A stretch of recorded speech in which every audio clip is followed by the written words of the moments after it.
Olá, estás a ouvir o Humor à Primeira Vista, o podcast sobre humor da ESC-FM e do jornal A Expresso. Eu sou o Gustavo Carvalho. Neste episódio entrevistei o Nuno Pires, ele trabalha nos bastidores da comédia, já desde 2011. De momento é agente de humoristas como Guilherme Duarte, Ricardo Cardoso e Joana Gama. Aliás, em 2020, em plena pandemia, criou a Setlist com Henrique Mota Lourenço e Guilherme Duarte, uma nova agência focada na comédia e que ainda este ano vai trazer Daniel Sloss a Portugal. Chegou também a trabalhar no antigo Lisboa Comedy Club. Vamos falar do comediante Andy Kaufman, provavelmente um dos mais originais e bizarros comediantes de sempre. Segue-nos em humoraprimeiravista.podcast no Instagram. O episódio 41 começa já a seguir à bela voz do Tiago Filipe. Humor à primeira vista.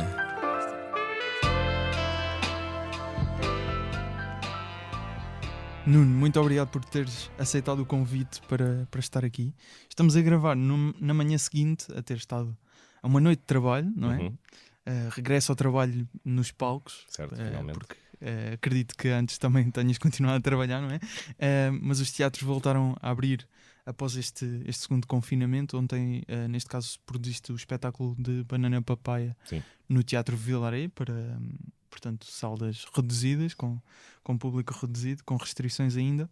E é importante falarmos deste regresso da cultura e da comédia, principalmente. Mas primeiro, sendo tu alguém agente, não é? Produtor, fazes várias coisas nos bastidores da comédia e normalmente não temos, e obrigado por isso, não temos tanto contacto em termos de entrevistas com malta que trabalha nessa área.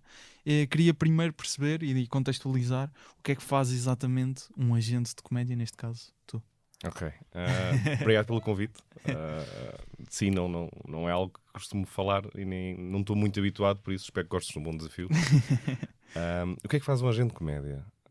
É assim, aqui basicamente eu tenho duas funções diferentes na setlist. Uma de produtor, como ontem, com Banana Papaya, onde simplesmente faço o espetáculo acontecer, e outra como agente / manager, é uma coisa distinta, mas que em Portugal juntamos um bocadinho na comédia, que basicamente é criar uma estratégia, planear o que é que vai ser o ano, ou neste caso agora deste Covid muito mais curto, porque não sabemos o que é que vai acontecer. Claro.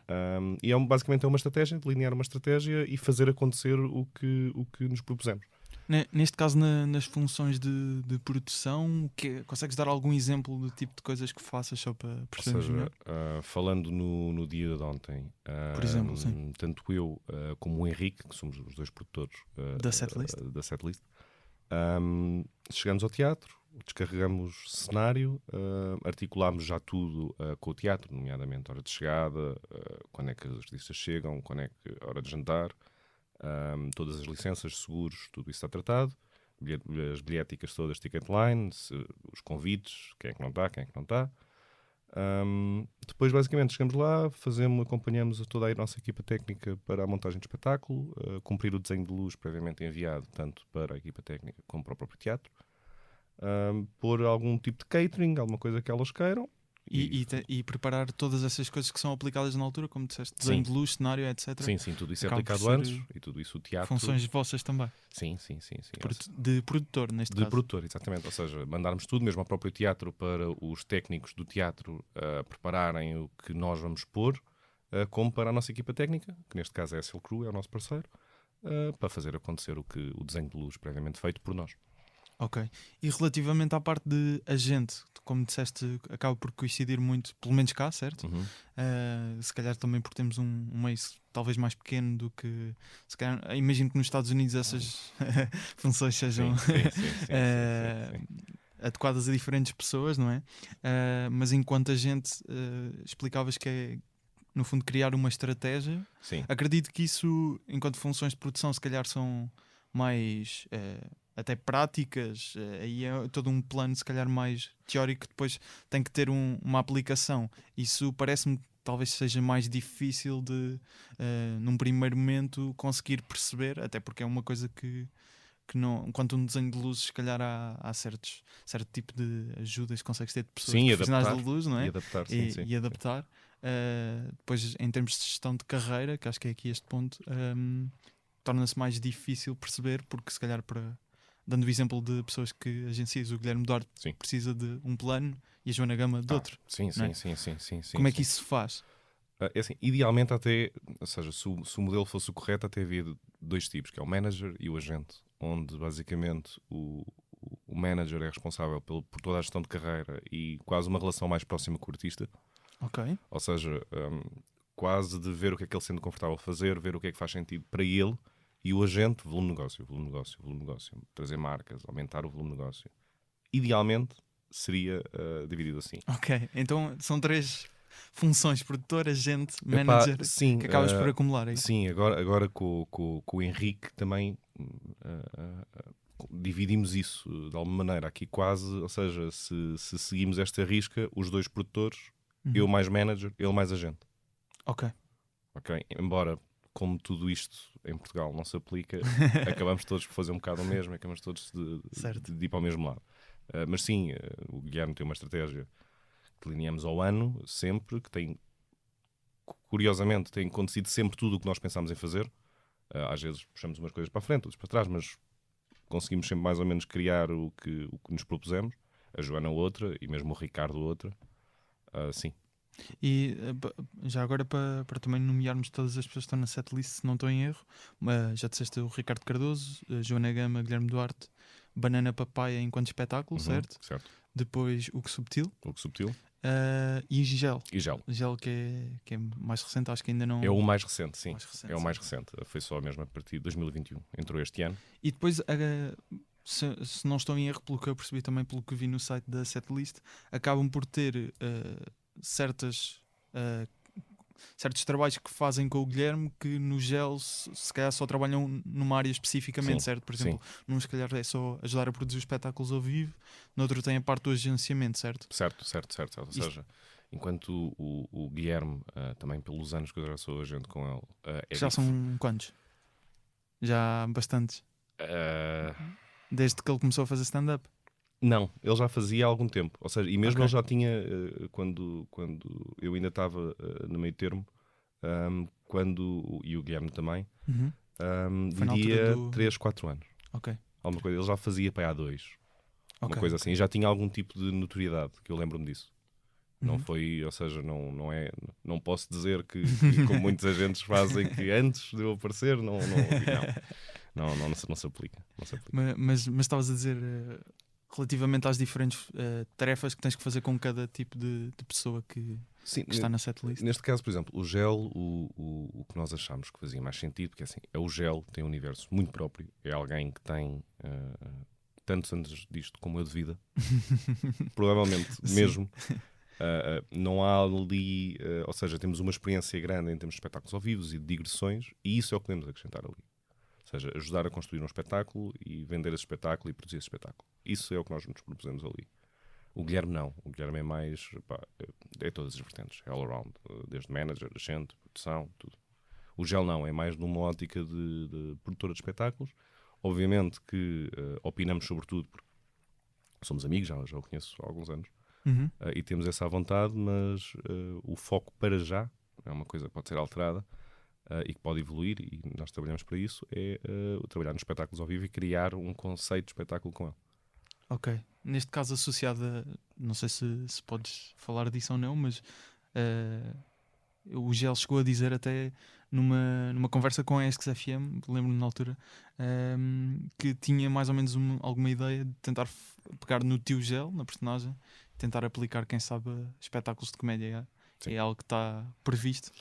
Sim, acho que sim. Podes falar muito vagamente disso, não é? Sim. Não Mas tem sim, mal, não tem mal. até porque há muita coisa que se altera e depois, ou seja, a ideia é essa, mas não quer dizer que seja a ideia daqui a 2 ou 3 semanas. Claro. Porque de repente o Gel, ainda por cima, sendo o Gel quem é, pode mudar de ideias e pode mudar as coisas e pode ter outra ideia, pode ter outra personagem. Claro. É por isso que eu às vezes não me gosto muito de comprometer. Ok. E isto até foi engraçado nos amigos chegados da conta de Instagram. Basicamente há lá mais ou menos uma comunidade de pessoas que seguem se calhar mais atentamente o podcast, Uhum. e qualquer pessoa se pode juntar, então já há ali uma comunidade, e eu dou a oportunidade de sugerirem algumas perguntas. Uhum. Por acaso sugeriram bastantes para ti, curiosamente. Ok. Uma das quais achei interessante era alguém a perguntar como é que se entrava neste mundo de produção. Aparentemente deve também ter algum interesse por isso. Como é que tu entraste neste mundo? Porque à partida, não tendo a comédia assim, Certo. está-se a começar a estabelecer enquanto espetáculos em teatros e etc. E mesmo televisão. Por exemplo, onde estamos a gravar hoje aqui na SIC, mas é algo que em 2011, quando começaste, era muito pouco comum. Sim. Como é que foste lá parar? Eu era designer, ou seja, estava a começar um trabalho a fazer design por peça, neste caso cartaz de stand-up, porque era uma Ok. produtora de stand-up, era a Bang Produções. A Bang, sim. E eu pelo menos acredito que foi assim a história e gosto eu acho que foi isto, não tenho a certeza absoluta, mas acho que falhou um produtor, ou o Paulo teve algum imprevisto e não pôde ir, houve ali alguma coisa e então alguém precisava substituir alguém. E obviamente calhou-me a mim, tinha 20 anos ou 21 anos, e fui, e gostei mesmo muito daquilo, da adrenalina de fazer o espetáculo acontecer. Isto foi no Vilaré, curiosamente, Onde depois virias a trabalhar? onde depois viria a trabalhar e onde ontem fiz espetáculo. Exatamente. Foi no Vilaré, ainda no foyer, ainda se fazia espetáculos Naquela parte de bar, não é? Sim, sim, sim, Uhum. sim, sim.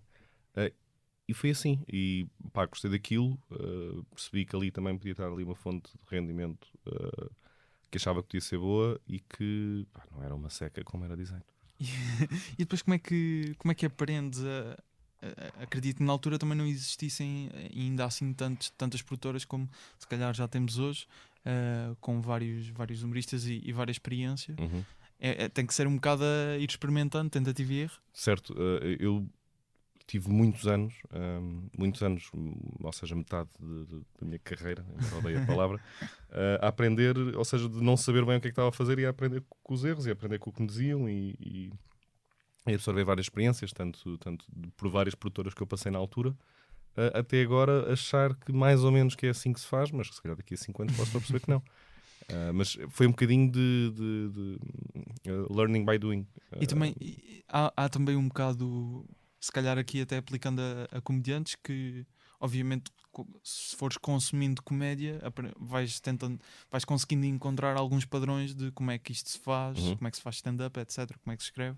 Acaba por ser um bocado também visualizar um espetáculo, perceber como é que as coisas Certo. são construídas e depois aplicar. É exatamente isso, ou seja, antes, ou seja, quando comecei, para mim um espetáculo era ter microfone e som. Era isso, e ter comediantes. Era o que era preciso e era o que era a única coisa que eu sabia, ou seja, era o que me tinha sido passado. Depois vais acrescentando, depois vais acrescentando uma história, depois vais acrescentando um bom cartaz, depois vais acrescentando um conceito. rider de luz, um conceito, vai aumentando. Eu lembro-me que as digressões, quando dos poucos humoristas que havia a viver de palco, as digressões eram Lisboa e Porto, era o que havia. Pois. Ou seja, e o bom do crescimento deste mercado enorme nos últimos 5, 6 anos é que eu também cresci com ele e surfei essa onda e apanhei também essa curva de conhecimento. Foi bom.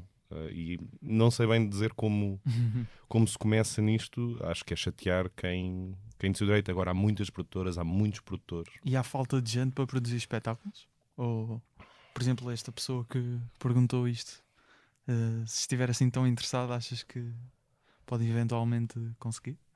Acho que sim. Acho que há uma procura tanto de produtores como novas pessoas a fazer humor. Acho isto. E acho que uns precisam do outro. E sentes essa necessidade enquanto criador da setlist, não é? Fundador? Neste momento não, porque lá está. Por causa da situação? Não, porque, ou seja, neste momento, para o volume de trabalho que temos e para os artistas que temos e para os planos que temos, mesmo os que não podem ser aplicados em tempos de Covid, mas que esperamos aplicar quando todo este pesadelo acabar, ou seja, sentimos que temos uma equipa suficiente. Ok. Agora, não quer dizer que amanhã haja uma ótima oportunidade ou um ótimo espetáculo, um conceito e que tenha de se aumentar a equipa, ou até falar que é uma coisa que ainda não acontece muito e acho que é uma questão de tempo com o crescimento do mercado até acontecer, que é produtores por peça, ou seja, como há designs por cartaz, haver um produtor que está alocado a um projeto e que só faz aquele projeto. Ou seja, não é alguém diretamente salariado ou empregado de produtores X, mas É um várias freelance. pessoas independentes, Uhum. como há técnicos, como há mil outras coisas, que simplesmente de Claro. projeto. Faz sentido. E uma coisa que estive a reparar, eu tinha visto a série, os preliminares do Guilherme Duarte, Sim. onde apareces Sim. nos episódios. É no fundo assim, uma série documental sobre os Uhum. bastidores de uma tour de testes de stand-up. Uhum. Podem ver no YouTube do Guilherme Duarte. Estive a rever porque tinha memória disso num espetáculo em Aveiro, na data de Aveiro. Penso que era, se não foi a primeira, era uma das primeiras. Foi a primeira. Espetáculo. E no final do espetáculo, nota-se que estás a falar com o Guilherme a dizer algo como esta parte é para cortar, não sei o quê. Um agente também vai dando dicas em termos de perceber o que é que funciona de material. Achas que há essa receptividade por parte dos comediantes também? Sim, Com quem trabalhas? diria que sim. Ou seja, e falando mais do que neste momento com o Guilherme, mesmo com outros humoristas que já trabalhei, sim, principalmente quando tens uma relação com eles, que não é simplesmente fazer acontecer o espetáculo e que fazes estrada, e a estrada muda muito a relação que tens com quem trabalhas, na minha opinião. Por isso é que preliminares, foi das coisas mais divertidas que já fiz, mesmo ficando extremamente incomodado de estar a ser gravado. Mas sim, acho que sim. Acho que quando crias uma boa relação com o humorista e conheces o humorista e começas a perceber qual a música dele, entre aspas, e como é que ele fala, e como é que ele quer interagir, e como é que ele quer passar, começas a perceber um bocadinho também alguma coisa. E teres uma visão fora de palco de alguém que supostamente tem de perceber de mercado e que tem de consumir comédia e que tem de perceber o que é que queremos fazer, acho que sim, acho que faz todo sentido. Mas- Um manager, lá está, essa é a posição de manager. Mas achas que aí dás uma opinião mais baseada na reação que ouves do público ou em se achas que aquilo é bom material ou não? Os dois, acho que é um misto dos dois. Acho que tem que perceber. Imagina, um humorista, se for genial só para ele mesmo, não é genial. Ou seja, Porquê? porque se o público não está lá, é igual. Ou seja, alguém a rir-se sozinho no meio da coisa, não. Ou seja, tens de fazer um misto de. Não tens de trabalhar só para o público, mas também não podes trabalhar só para ti. Tens de fazer o que tu queres, mas tens de tentar fazer o público rir, senão Sim, não mas serve nada. aí é um bocado a questão. Por exemplo, pessoas que se calhar não chegam a um sucesso e que nós olhamos e vemos que têm jeito e têm talento, também são comediantes válidos, não é? São muito. Aliás, vários comediantes, dos meus comediantes favoritos portugueses em Portugal, não é conhecido, não é minimamente conhecido. E eu acho que é dos Não, melhores não queres dizer o comediantes. nome? Mas, por exemplo, há muita o essa Miguel questão. Neves. Yeah, era o que eu ia dizer. Porque muita gente refere, várias pessoas do meio dizem que é o melhor ou um dos melhores stand-up comedians. Foi o primeiro Não é? agenciado que eu tive. Agenciaste Miguel Neves. Agenciei o Miguel Neves. Dentro do universo que é agenciar Miguel Neves. Atenção. Como é que foi essa experiência? Tenho que perguntar. Tinha na altura demitido do Comedy Club e do Vilar na altura. Já conheci o Miguel há muito tempo.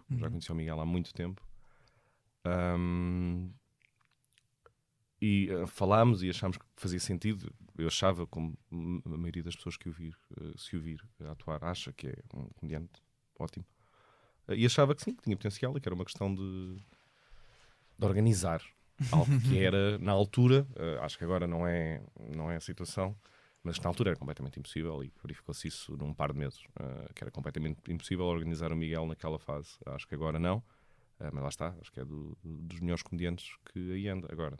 Então, por exemplo, penso que deves estar-te a referir, ele fala abertamente disso, questões de problemas que ele tinha com álcool, com drogas, etc. Suponho que tens-te a referir a isso, certo? Em termos de estabilidade, acaba por ser difícil, obviamente. Mas tendo em conta a situação que conhecemos atual do Miguel, ele também já falou que se calhar está focado no trabalho e vai fazendo stand-up às vezes, etc., não é? Porque é legítimo, fontes de rendimento, não é?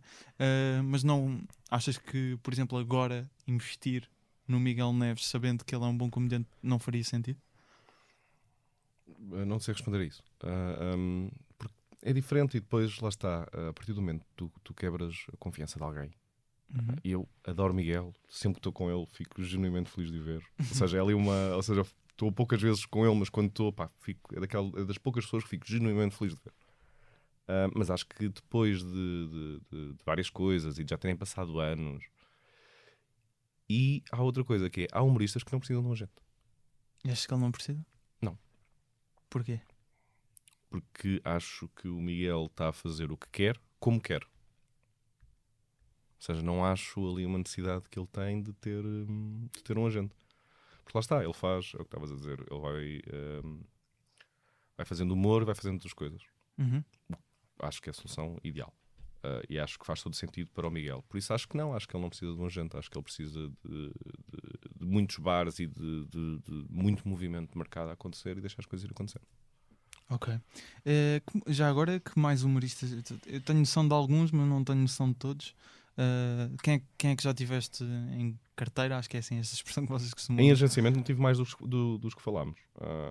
Produzi vários espetáculos, fiz várias tours e digressões, desde Red Light, Hugo Souza, Sinel. Na altura, Mas em termos de agência foi acho que foi os que falámos, sim. Foi uma coisa, ou seja, foi o Miguel então e... Sim, mas volto a dizer, foi o Miguel durante um par de meses. É uma coisa muito Mas curta. conta. Mas conta. Sim, o Miguel, depois depois do Miguel começamos o Red Light Comedy. Com o meio termo, não é? Com meio termo, sim. Na altura, meio termo. Aliás, é o primeiro trabalho que eu faço com meio termo. E aí até é onde eu conheço o Guilherme, ou seja, conhecíamos daí, de nos cruzar, é onde eu conheço o Guilherme, e aí sim fica o Guilherme, o meu primeiro agenciado a sério, que dura até hoje. A ver, o meu conhecimento, pelo menos. Relativamente até a Red Light Comedy, na altura, se não me engano, entretanto já teve vários comediantes que passaram por esse grupo. Nem sei se atualmente acho que não existe. Ou pelo Diria menos que não, mas não faço. está parado. Diria que não. Pelo menos. Sim. Mas nessa altura até me lembro de ver o sol do Dário Guerreiro, em que ele tem um momento em que fala lá de uma história que aconteceu em Red Light. Sim. Não vou obviamente estar aqui Sim. a revelar, até porque o Dário ainda está aí em tour. Aí eu tenho de ver, porque dizem que o ainda espetáculo é ótimo e eu não tive a oportunidade de ver. eu vi no Tivoli, mas ainda tem algumas datas, era o que ia dizer. Acho que mais lá para baixo, para o Algarve. Sim. Não quero estar a dizer sim à toa, mas acho que sim, acho que era isso. Eu lembro de ver na Ticketline, ele ainda tem umas datas, aproveitem, vão ficar, do Dário Guerreiro. Mas acredito que tenhas muitas histórias, se calhar algumas que não podes contar, mas se calhar outras que consegues. Sim, dessa altura de Red Light, alguma que te venha à cabeça. Sim. Epá, eu tenho muita história, só que lá está. Como não me envolve só a mim, me envolve pessoas que, algumas delas têm público e têm mercado e têm uma empresa pública, não me cabe a mim. Por isso é que as minhas opiniões reservam-as muito para mim. Sim, pá, Red Light foi, além eu acho que o Red Light vai ficar naquelas coisas que mesmo daqui a uns anos vai-se olhar para trás e vai-se pensar, pá, que elenco fantástico. Pois é. Que elenco fantástico. Na altura quem era? Guilherme Duarte, Fonseca? Guilherme Fonseca, Carlos Nuno Pereira. Mesquita, Miguel Neves, Carlos Pereira, Dário Guerreiro, Carlos Coutinho Vilhena, e um redando Diogo entre Batáguas. eles, certo? E acho que era isto. Pá, espero não estar a esquecer de ninguém. E o que acontecia é que iam rodando entre eles. Eram 4-4, ou seja, iam sempre 4. Ok. Ou seja, aquilo eram 8, iam sempre 4. E normalmente atuavam assim em teatros mais pequenos, bares? Teatros Mais pequenos. Sim. Aquilo era teatros, 150, 200 pessoas. Foi um projeto muito curto também. Foi muito curto. Eu não sei se chegámos a estar na estrada 5 meses ou 6 meses. Aliás, não sei se fizemos 6, 7 datas. Mas achas que isso, por exemplo, obviamente o Red Light é um projeto da meio termo e já não estás na meio termo, mas ainda assim, nessa altura, não tendo esses comediantes a projeção que têm hoje, parece-me que é um projeto interessante na perspectiva de formar novos comediantes, certo? Sim, lá está. Na Achas altura... que há a aposta adequada ao aparecimento de jovens comediantes? Sem dúvida. Achas que a aposta é adequada? Sem dúvida, sim. Não, é juntar-se 4, 5 e fazerem espetáculos. Mas não me queria referir, fiz mal a pergunta, não me queria referir apenas a esse projeto. Achas que em termos de mercado no geral, as produtoras apostam de forma adequada aos jovens comediantes, tendo em conta o número de jovens comediantes que vão aparecendo? Achas que costuma haver essa aposta? Não me vou pronunciar muito sobre o trabalho de outras produtoras porque não me cabe a mim. Não me cabe a mim. Mas o que eu te posso dizer é que acho que o o mais fácil e em termos de crescimento, tanto de percepção pública e tanto de público como do próprio crescimento como comediante, é fazer espetáculos com outra malta, mais ou menos do mesmo nível, e mesmo nível não é de qualidade, é de experiência. E sim, e terem salas de... Porque acho que ultimamente ganhou-se só se pode fazer teatros. Qualquer coisa menos que teatros não dá, tem de se fazer teatros. E acho que é o oposto. Eu adoro fazer bar. Porque é o mais cru possível. É o mais cru possível. De repente estás a fazer e podes ter um bêbado. É o mais cru possível. E acho que é um passo que muitas pessoas tentam saltar. Porquê é que achas que isso acontece? Sentem-se mais confortável porque não há, lá está, a possibilidade de terem um bêbado, em princípio, num teatro? Porque acho que o mercado em Portugal também, infelizmente, até... acho que é uma coisa que ia ser alterada por oportunidades. Porque antes de Covid tinhas espaços de stand-up em todo lado. Desde Coimbra, desde Aveiro, Porto, Lisboa. Já tinhas no Algarve, tinhas em muitos sítios. E agora vem interromper isso. E acho que tu precisas disso, porque de repente é assim. Eu para ir fazer um bar em Coimbra tinha de inventar. E agora já não, já existem espaços. Geridos por outros humoristas ou outros produtores, mas existem. E acho que é uma coisa recente, que tinha 2 anos pré-Covid. E acho que agora vai demorar mais um bocadinho, outra vez. Acho que agora vai ser um andar para trás para dar 2 passos à frente. Mas relativamente a... Queria só tentar abordar então esta questão de jovens humoristas de outra forma. Por exemplo, acho que posso falar do caso do Hugo Subtil, que neste caso és agente dele. É uma aposta que para ti faz sentido. Porquê? Apostar num jovem comediante? Assim, eu acho sempre que qualquer produtora, qualquer agência deve ter um jovem. Ou seja, porque mesmo por uma questão de perspectiva de negócio, ou seja, teres um trabalho para o futuro, teres os teus trabalhos de agora, teres os teus trabalhos para 6 meses, teres os teus trabalhos para 2 anos. E acho que o Subtil é esse caso. O Subtil tem, acho que é das pessoas mais engraçadas naturalmente que eu conheço. Ele faz-me genuinamente rir. Ele é naturalmente engraçado. Escreve texto com uma enorme facilidade. E acho que lá está, precisa de treino e precisa de estrada e precisa dos preliminares da vida para ganhar público. Acho que é uma questão de tempo até o Subtil. Acredito mesmo nele há muitos anos e conheço o Subtil desde que ele começou no curso do Cinel. E lá está, acho que é uma questão de tempo e que precisa de atuar 1000 vezes. É atuar para 2 pessoas, é para atuar para 50 pessoas, é fazeres o teatro e o auditório de 150 pessoas, mas é fazeres o bar de 30, 40 pessoas. Porque embora seja duro, é algo que te vai dar experiência e é algo que te vai dar maturidade de palco para avançar. Eu dou o exemplo do Guilherme, não querendo ir buscar outra vez o Guilherme chegou a atuar na Sala Latino para 6 pessoas. No Sá da Bandeira. Sá da Bandeira para 6 pessoas, onde 2 estavam lá um engano e era para ver o outro espetáculo que estava na sala principal, que era do Nilo. E fez esse espetáculo. Isso aconteceu mesmo início. Início. Sei lá, se calhar dizia das primeiras atuações dele no Porto. E isso é uma história que ele hoje lembra e que hoje faz. O Carlos Coutinho Vilhena tem imensas histórias assim também, quando andava na estrada. Com a mioterapia. Exatamente.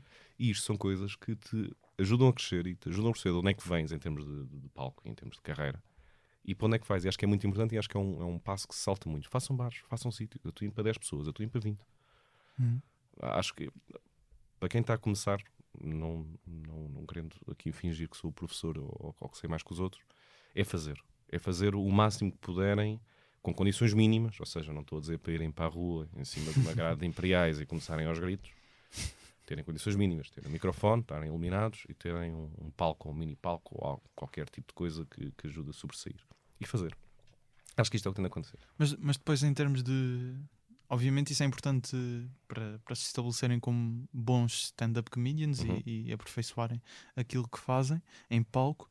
Mas depois, isto até é uma questão que falámos um bocadinho no último episódio com o Hugo Rosa, em que ele dizia algo como que não soube jogar a parte do jogo, no fundo, de ter uma carreira, conseguir estabelecer. Sim. Que tipo de coisas é que entram aí que se calhar são precisas para uma pessoa que porque aparentemente não basta ser bom stand-up comedian, não é? Não. O que é preciso mais então? Acho que depois de tu, ou seja, de seres bom e as pessoas veem que tens qualidade e consegues fazer rir, acho que é teres alguém que saiba trabalhar atrás do bastidor, que saiba o que é que funciona, o que é que não funciona, por uma questão de marcas e por uma questão de operadores, como Six, ou Canal Qs, ou qualquer tipo de plataforma que te ajude a monetizar o teu trabalho. E acho que é teres alguém que saiba trabalhar nos bastidores. Pode ser tu. Uhum. Ou seja, isto não tem de ser, ou seja, não é aquela coisa do venham para os agentes. Pode ser tu se souberes trabalhar atrás da cortina e souberes fazer acontecer as coisas fora de palco. Acho que muitas vezes o que falta é as pessoas são boas em cima do palco, são boas a fazer rir, mas depois não sabem converter aquilo. E aí não há uma regra, senão todos os humoristas que eu tivesse eram todos... estava rico, basicamente. Mas acho que se adequada a cada artista e aos momentos é difícil estar a dizer, mas acho que sim, acho que após seres bom, após teres taleca de palco, após conseguires após de sentires, ok, eu tenho piada, é isto que eu quero fazer, é trabalhares tu ou alguém atrás da cortina para fazer acontecer as coisas. E por exemplo, não sei como é que foi contigo a experiência de, por exemplo, agenciares o Guilherme, se muitas vezes é também o comediante que percebe que quer trabalhar com esta gente, ou muitas vezes também és tu que vais ter com o comediante dizer eu gostava de trabalhar contigo. Acaba por existir os dois? Neste caso até acho que fui mais eu que o Guilherme. Ou seja, na altura era um asset da Meio Termo, o Guilherme. Eu também, não alocado ao Guilherme, mas como Meio Termo no geral. E lá está, já existia o blog Falar Outra Coisa, já tinha seguidores, ou seja, já o mais difícil estava feito. Uhum. E pronto, e propus-me na altura, a proposta era fazer uma tour e trabalhar a partir daí. Foi a tour por falar Foi noutra coisa. a primeira tour do Guilherme, sim, 2017, salvo erro. 2017, sim. E a partir daí, demos-nos bem, que é muito importante, aliás. Ou seja, um agente nunca pode ser só aquele gajo que liga uma vez a dizer-lhe que tens um trabalho às 5 da tarde. E até hoje as coisas foram... Ou seja, nunca houve aquela coisa de, olha, a partir de agora eu sou o teu agente. E tu tens de passar por mim e tu nunca mais fazes nada. Ou seja, foi uma coisa muito natural. Começou com uma tour, foi aumentando até hoje. Ou seja, não houve ali uma coisa, mas fui eu que fui à procura na altura, sim. Ok, mas por exemplo, vamos pôr jovens humoristas que estejam a tentar crescer e que chegam a uma altura em que percebem que se calhar precisam de ajuda ou querem ajuda, ou pelo menos alguém trabalhar com eles, também é normal, ou achas que faz sentido para eles também, se calhar, tentarem ver com alguém? Deveria ser, ou seja, idealmente num mundo perfeito e cor-de-rosa devia ser humorista. Sim, eu sinto-me bem com o meu trabalho, quero procurar alguém para me ajudar. Infelizmente, normalmente tem partido do agente, do produtor, da agência, por uma questão de... Porque lá está, é atuar. Daí eu estar a dizer é atuar, porque se eu de repente, e gosto muito de fazer, vou a uma noite qualquer, meio escondida, e vejo alguém, é alguém que eu fico logo curioso e que começa a acompanhar a partir daí. Vais fazendo isso? Sim, sem dúvida nenhuma, sim. Daí... E mesmo redes sociais também? Sempre, sim. Jovens comediantes? Sim. Não te vou perguntar por nomes. Não, mas imagino, quem há bocadinho estávamos a falar em off, antes de começarem, foi uma pessoa que logo despertou atenção e comecei a seguir e até hoje. Ok. E isto não significa... Ou seja, isto não é futebol, não é um scout que a partir do momento que segue, é uma questão de acho aquela pessoa válida e acho que tem piada e acho que pode ser alguma coisa, por mais horrível que isto possa soar, ou seja, pode ser alguma coisa em termos de espetáculo e deste meio, e eu, como operador de mercado, tenho que estar em cima do que acontece. Claro. Ou seja, principalmente porque isto também é uma competição. Da mesma maneira que os humoristas têm competições, agências têm competições, produtores têm competições, e quero sempre ter alguém para o futuro e quero sempre trabalhar com os melhores. Quando começaste a ser agente do Guilherme, estás a dar o exemplo, nem tudo, a partir daquele momento, tudo tinha que passar por ti. Acho que foi essa a frase que usaste. Aliás, que nem tudo tinha que passar por ti. Foi no contrário. Exatamente.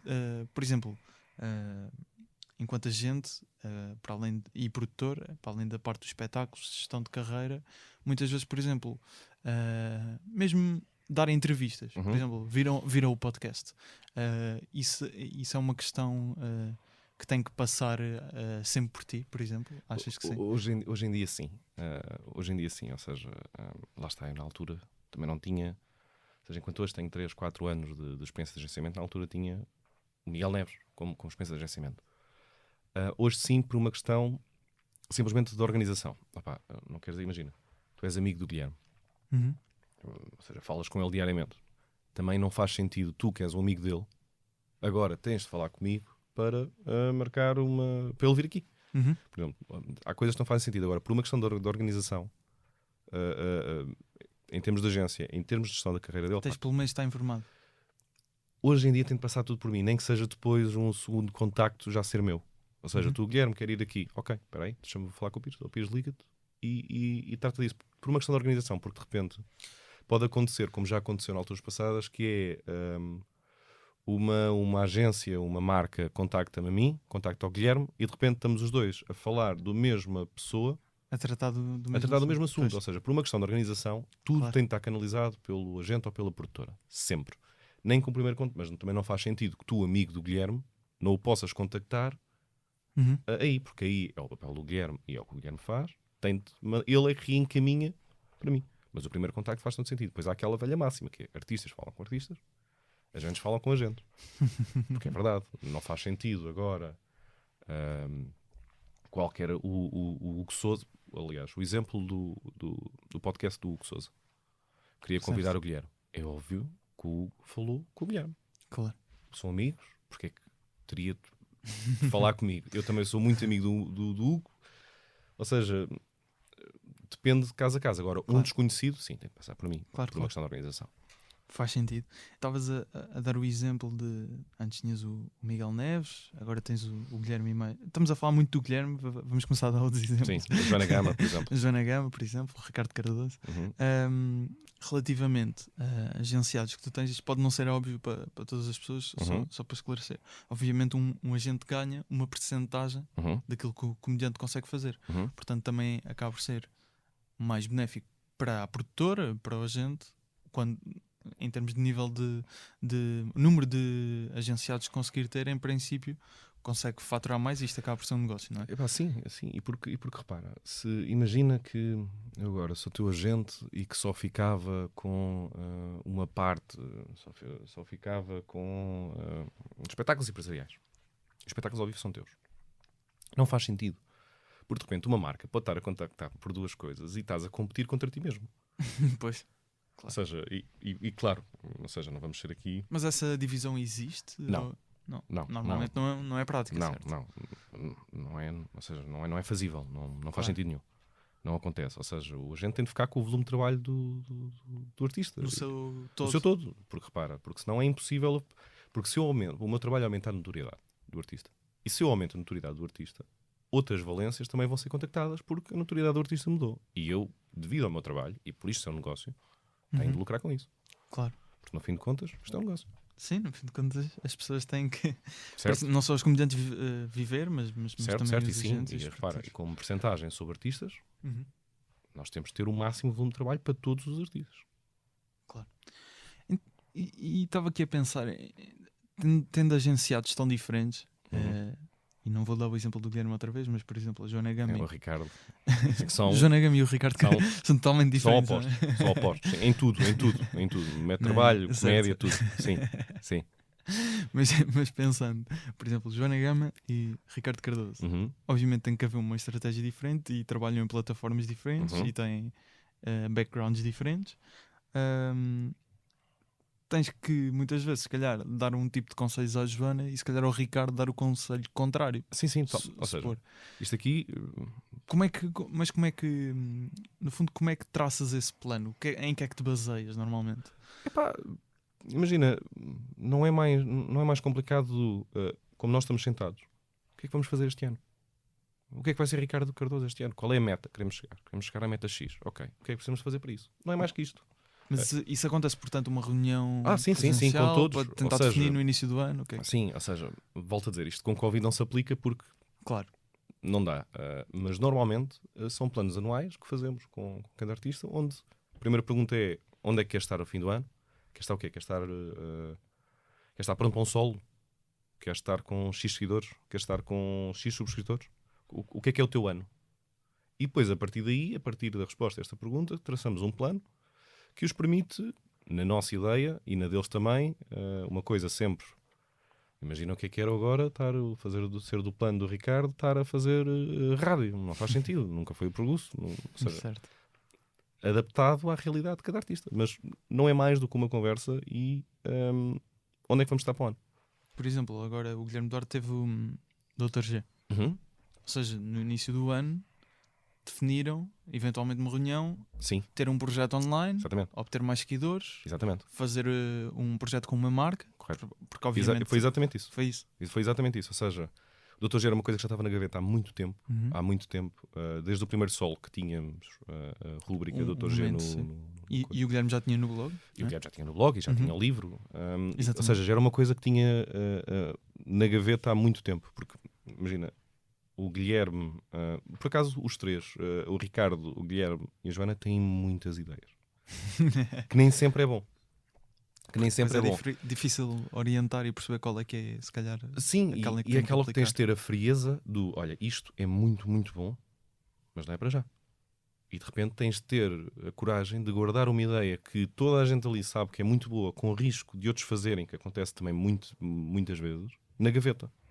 E tens de ter essa coragem.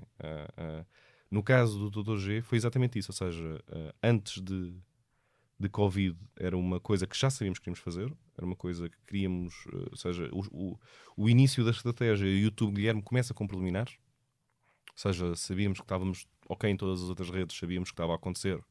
O YouTube estava um bocadinho parado, servia como repositor do Guilherme. Tínhamos de mudar isso, porque lá está, queremos estar no melhor em todas as vertentes.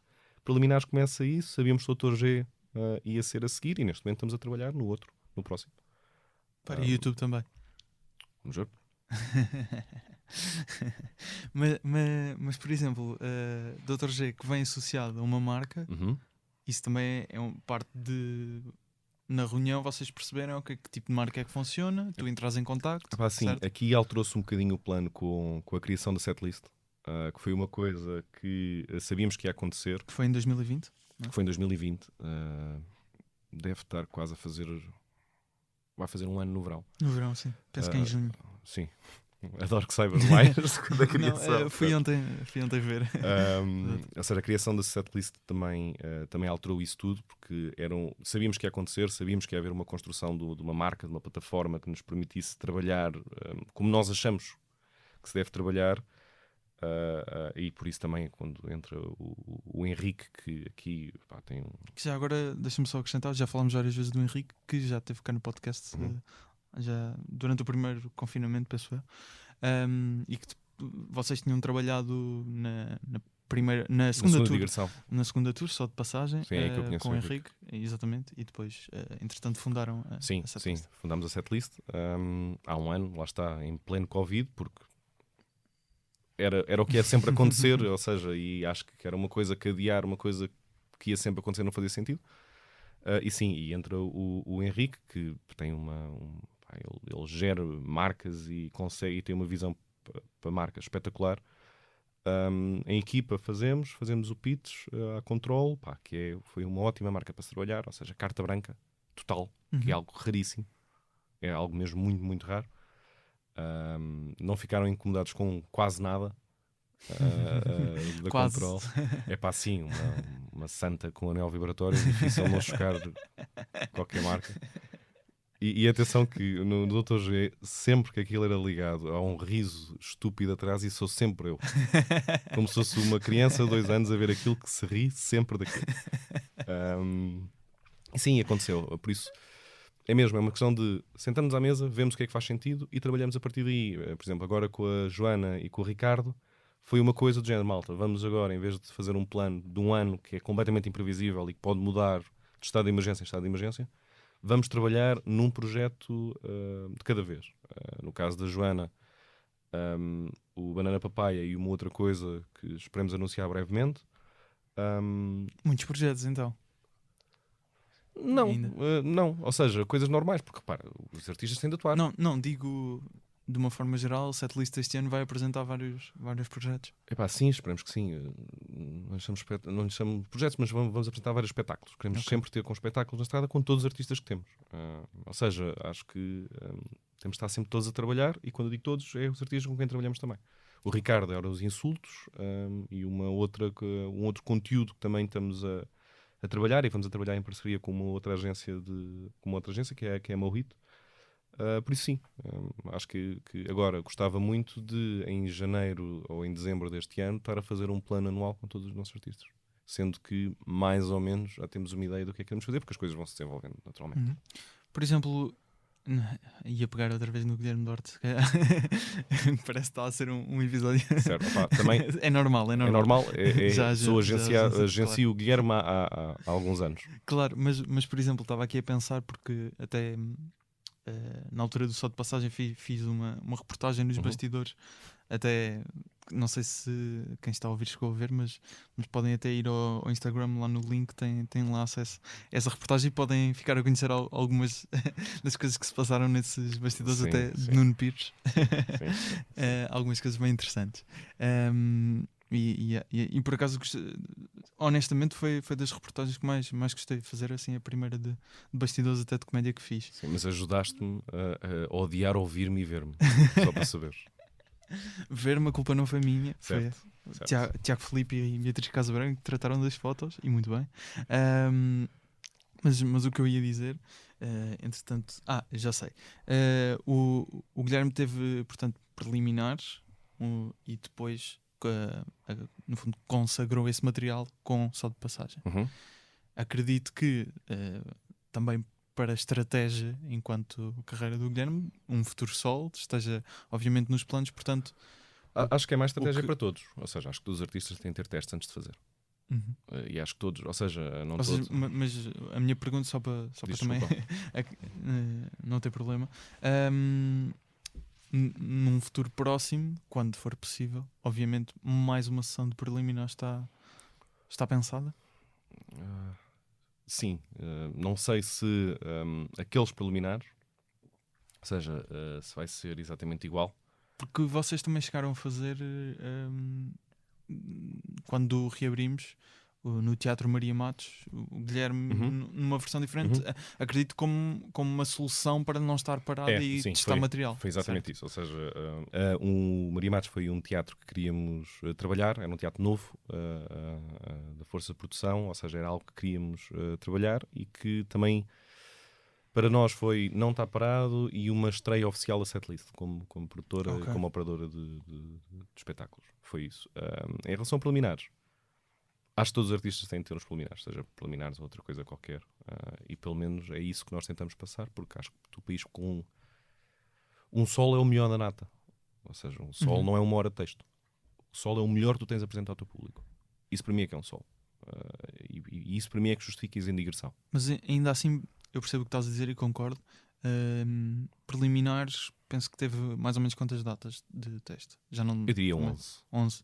Ainda assim, consideras que isso é suficiente para depois apostar?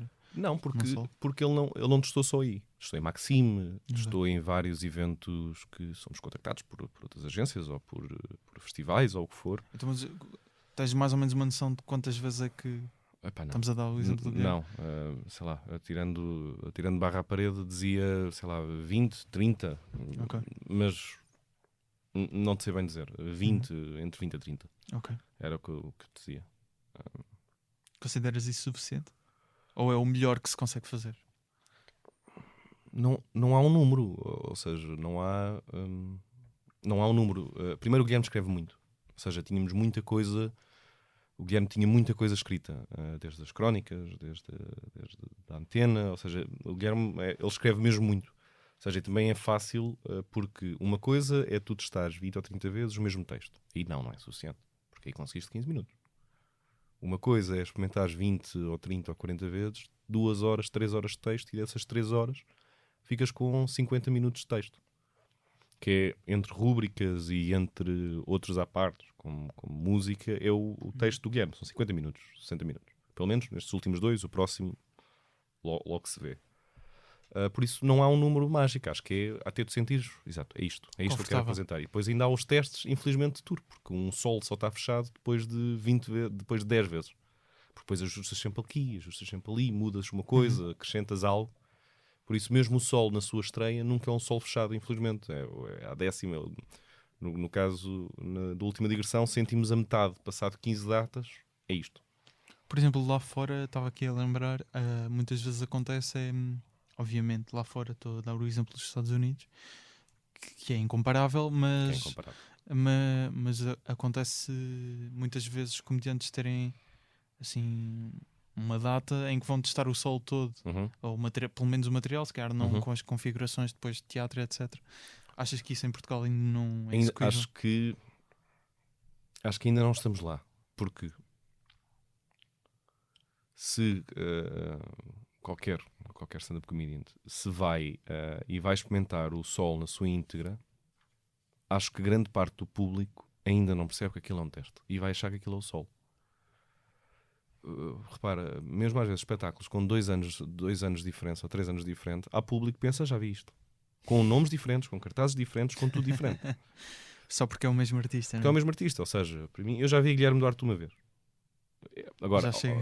obviamente que é uma minoria e que com o crescimento da comédia, com o crescimento de stand-up mesmo lá fora, Netflix e tudo, ou seja, Claro. com uma oferta diferente de mercado, isto vai-se alterando e está-se a alterar muito, muito rápido. Mas acho que ainda não estamos lá, ainda. De fazer um solo teste na íntegra. Acho que é ter os Marias Matos, ter os preliminares, ter isso tudo que toda a gente já tem e acho que é obrigatório toda a gente ter. Hoje falamos sobre o Andy Kaufman. Neste caso, até nunca tínhamos, acho que nem mencionado aqui no podcast, que é uma escolha. Não, ele é bastante conhecido, até, mas acaba por ter um estilo diferente. Diz. Eu por acaso não sei se é muito conhecido, sabes que Achas ou que não? seja, Mas no meio. no meio sim, Uhum. mas eu próprio só conheci o Andy Kaufman, não como, ou seja, como um nome, ou seja, Andy Kaufman sim, alguma coisa, mas Uhum. como Andy Kaufman, o trabalho dele conheci com o documentário da Netflix. Jim and Andy. Sim. Uhum. Só aí, e depois só daí é que vi o filme do Jim Carrey, ou seja, fiz o oposto. Vi primeiro o documentário e Certo. depois é que vi o filme. E depois, pá, fiquei baralhado com aquilo tudo e fui pesquisar as imagens reais e quem é que ele era e o que é que ele fazia. Sim. Que é uma personagem, pronto. não há outra forma de dizer, é bastante bizarro, mas Certo. bastante original também. Muitas vezes é aquela ideia de não ter piada propositadamente para Certo. ter piada. E até partilhei ontem no Instagram do Humor à primeira vista a primeira aparição que ele faz no Johnny Carson, Sim. em Que é do Mickey Mouse, não é? Não, ele faz o Foreign Man, que é O Foreign Man. a Sim, personagem, sim. uma personagem que pronto, é de uma ilha fictícia Uhum. e que tem um sotaque diferente e é alguém que está propositadamente a fazer má comédia. Sim. E acaba por dar um bocado a volta, não é? Acaba por ser essa a ideia. Ele não se pode dizer que ele seja stand-up, é comédia. Não é. É um humorista. Não é stand-up comedian. Exatamente. Porque a escolha do Andy Kaufman? Porque este fascínio? Epá, Porque não é muito usual, até em Portugal sim, não há sim. ninguém Ou seja, muito dentro deste género. eu não te posso dizer que é o meu humorista favorito, mas é sem dúvida é algo que eu falo muito por vários motivos. Queria escolher alguém que não tinha sido escolhido. Fizeste bem e agradeço. Sim. E segundo, pá, acho que o humorista, isto é a minha opinião, ou seja, não é o que eu acho que deve ser, eu gosto muito do humorista contracorrente. O humorista que vá contra o que deve ser. Ou seja, acho que tem muita piada alguém que diz que é branco, e vem alguém e diz, então, mas porquê que não é preto? E o Andy Kaufman simboliza exatamente isso. É alguém completamente contracorrente, que ninguém percebia, ninguém sabia o que é que estava a acontecer. É algo completamente Muitas fora. vezes não se percebia o que é que era real. Não, ele leu, repara, acho que foi o Great Gatsby, Uhum. num auditório durante Sim, 3 horas e meia. Sim. Exatamente. Imagina o fora que é. Dizer um espetáculo de humor e de repente fez uma leitura. Ficaram 2 pessoas na sala. Eu gosto muito do facto de ser completamente diferente, de ser completamente original, ser contracorrente. Agora, se é um pesadelo, se eu fosse enquanto a gente, se eu não é? fosse agente dele, era o maior pesadelo que eu poderia ter. A verdade é que se calhar passado 30 anos, diria, ou 40 anos da primeira vez que ele aparece em palco, estamos a falar dele e há documentários feitos e é uma referência para muita gente. Uhum. Porque se calhar é o primeiro humorista nonsense que existe. É o primeiro humorista completamente fora de tudo o que é conhecido. Pelo menos o mais, não é? Sim, Pelo menos, sim. pelo menos. Eu admiro isso. Admiro alguém que faça algo completamente diferente, mesmo que seja contra tudo o que as pessoas dizem. Porque provavelmente toda a carreira dele, e devem-lhe ter dito, não é assim que se faz. Certo. E o facto de ele ter se mantido a isso e dito, não, mesmo que não seja, é assim que eu quero que se faça, pá, acho que admiro muito isso. E daí a minha escolha. E estava a pensar, estavas a dizer o exemplo de agenciar o Andy Kaufman. Ele tinha de facto um agente, que era o George Shapiro, acho que é assim que se diz o último nome, que também foi agente do Seinfeld, ou acho que já não é, acho que o senhor já faleceu. Sim. Mas também trabalhou com o Seinfeld, depois. Exatamente, depois. E ele conta uma história que encontrei ontem no YouTube de o Andy Kaufman fez a série Taxi enquanto personagem de Foreign Man adaptada, já com um nome, por acaso não tenho aqui o nome, mas é Laftka. Sim, Laftka. Acho que é qualquer coisa. Tá, afinal tem Latka Gravas, acho que é assim que não sei se diz, mas basicamente ele não queria fazer uma sitcom. Pelo que o agente dele conta, ele não queria fazer uma sitcom, só a fez com a condição de ele poder fazer duas personagens na série, que era a Latka, lá está, e o Tony Clifton, que era alguém incrível, que ninguém sabia bem se era ele ou não. Que é incrível. O Tony Clifton é incrível. É incrível. É no fundo meio um cantor que trata mal o público. É tudo o que está errado. O Tony Clifton é tudo o que está errado. Exato, acaba por ser isso. Mas pá, isso, a beleza dele é porque é tudo o que é errado. E eu lembro-me, por exemplo, no Jim and Andy, e tu de repente, de alguma maneira, ele consegue que tu te relaciones com alguém que é uma besta. E não é uma besta de ser arrogante, é uma besta. É uma besta, sim, é uma besta em tudo o que faz. E acho que é incrível ele fazer isso. E o que aconteceu, que ele estava a dizer, é que o agente teve que negociar com eles como se fossem duas pessoas diferentes. Ou seja, ele recebia um salário por por fazer como Tony Clifton e outro como Andy Kaufman a fazer a personagem. Não sabia disso ser fixe. Acho que o acordo era a personagem do Foreign Man fazer 14 episódios e outra fazer 4. Certo. Só que depois o outro tratava mal as pessoas quando aparecia, então eles quiseram correr com ele, mas foi toda uma negociação meio estranha. Já viste aquela história de eles terem ido para a festa da Playboy? Sim, que aparece no documentário. E depois nem sequer era ele. Ou seja, pá, é brilhante isso. É brilhante e acho que mesmo a equipa dele com quem trabalhava, acho que também ajudavam em muita coisa. Tanto na história do wrestling. Era o Jim Carrey. Era o Jim Carrey de coisa. Mas acho que isso foi baseado numa história que realmente aconteceu. Foi? Que ele ia à festa e depois aparecia não percebi essa parte, como Kaufman. Ok.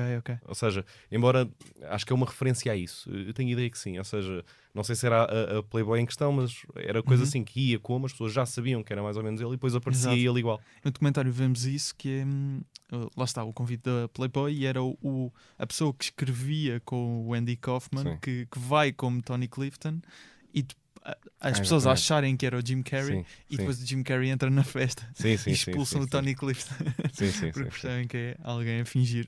Por isso sim, gosto muito. Acho que o mais parecido tivemos aqui ao Andy Kaufman, acho que era o Nuno Mesquita. O Nuno Mesquita fazia cenas bastante bizarras também. E fazia coisas que parecidas, ou seja, em termos de ser completamente nonsense. Por isso sim, acho que o mais perto que tivemos foi o Mesquita. Ele tem uma participação no Graças a Deus, que tu produziste, que eu produzi. no antigo Comedy Club. Bastante, acho que não sei se está completa no YouTube, acho que não está, acho que os vídeos não estão completos no YouTube, mas pelo menos partes da atuação, mas depois conseguem ver na plataforma do canal, que conseguem ver as atuações completas, bastante fixe.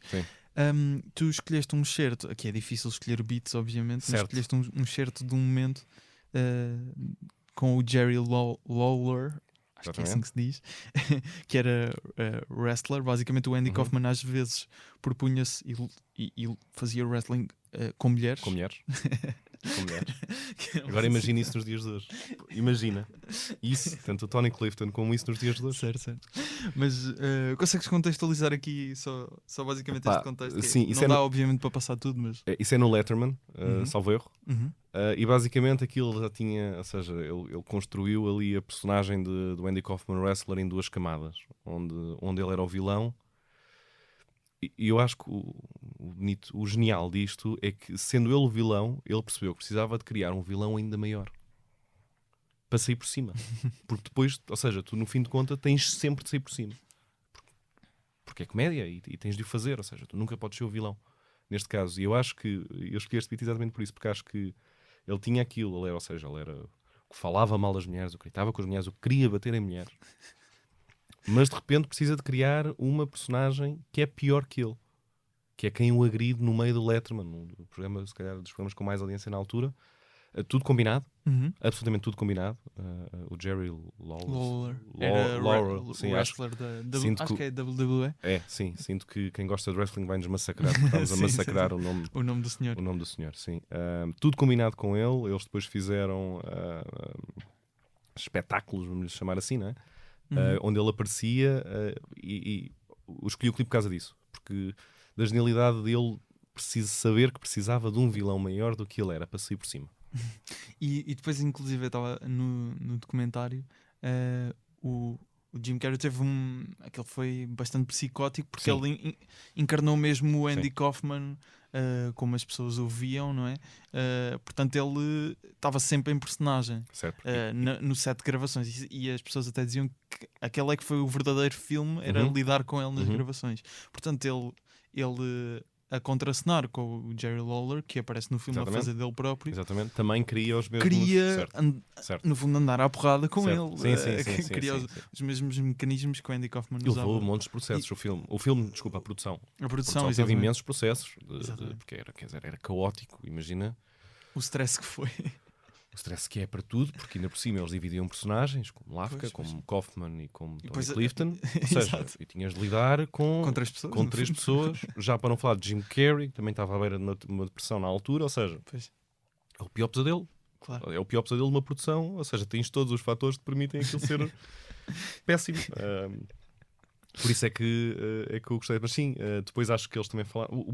Deixa-me só dizer que o mais bizarro para mim desse comentário é quando o Jim Carrey está a falar com o pai do Andy Kaufman, sendo que o Andy Kaufman já faleceu quando aquela produção está a acontecer, e está a falar com ele sendo o Andy Kaufman. E ele conta até de falar com a filha do Andy Kaufman, exatamente, que não tinha conhecido o Andy Kaufman, exatamente, a falar com o Jim Carrey na personagem, que é alucinante. É bizarro. Por isso é que e foi aí que eu me agarrei quase à personagem do Andy. Vamos ouvir então o certo que escolheste. Obviamente aconselho a ir verem, porque isto tem muita componente visual. Se procurarem no YouTube encontram vários clipes do Andy Kaufman, e especialmente este que é muito conhecido lá está, como dissemos, no programa do Dave Letterman. That's why I came here. It was because I asked for an apology. I apologized for all the wrestling I've ever done, all the abuse I've ever given to people that didn't understand what I was doing, and I simply think that apology is in order. So it's come to this, has it, Andy? You want Jerry to apologize. Now, is this the way, would that be an equitable thing as far as you're concerned? I think so. Yeah. I don't think I owe him an apology. I think, he says it was all a big joke. I'm sure it was to him. I think he came down there with the intention of... Did you want to hurt him? Well, yeah. I thought I had to hurt him. In all the matches I ever had against 400 women, I'll tell you, I was bigger than most of them, a lot bigger, and not one time did anyone ever get hurt.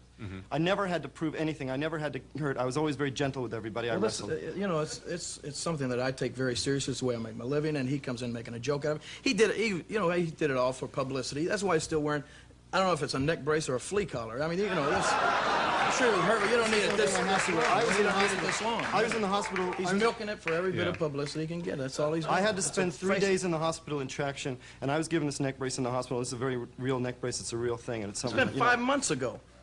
Yeah, it seems a little... People been in car wrecks that now, Voltando aqui à conversa sobre a comédia em si, deixando o Andy Kaufman de lado, mais no final já voltaremos a ouvir um momento dele, mas queria te perguntar uma coisa relativamente a uma questão que até surgiu há uns episódios atrás, relativamente à forma como são construídos muitas vezes os cartazes, ou seja, as pessoas que estão nos cartazes de espetáculos de comédia. Já estás a sorrir.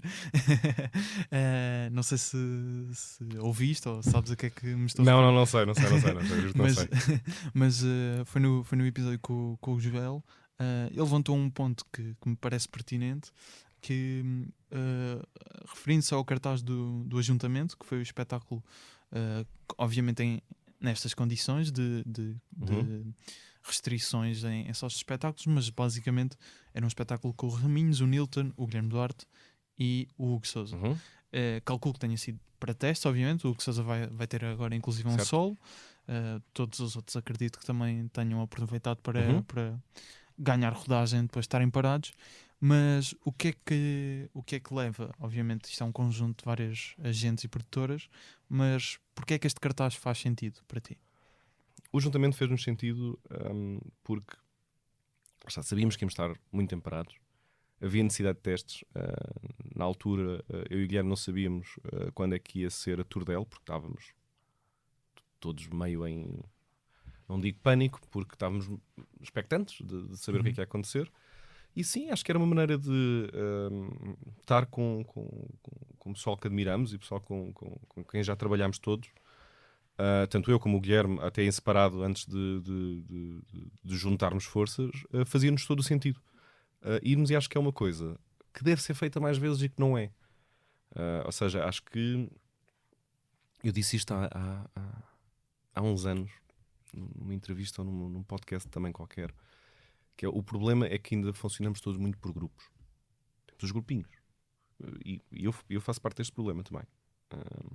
Temos grupinhos e muitas vezes esses cartazes que deviam ser mais vezes repetidos, não só entre eles, mas por todos, não acontece. Que é uma coisa incrivelmente portuguesa. Que é, a malta não se junta para fazer espetáculos porque não quer misturar públicos e não quer ser associado àquela pessoa, e eu acho que isso é o oposto do que devia ser comédia. Acho que misturar públicos é que é dar a conhecer uns aos outros, crescermos como mercado juntos, e isso não acontece. E tu raramente vês, tirando ajuntamento, 4, 5 tubarões, ou seja, volume de vendas e comediantes com notoriedade, não os vês a juntar num cartaz.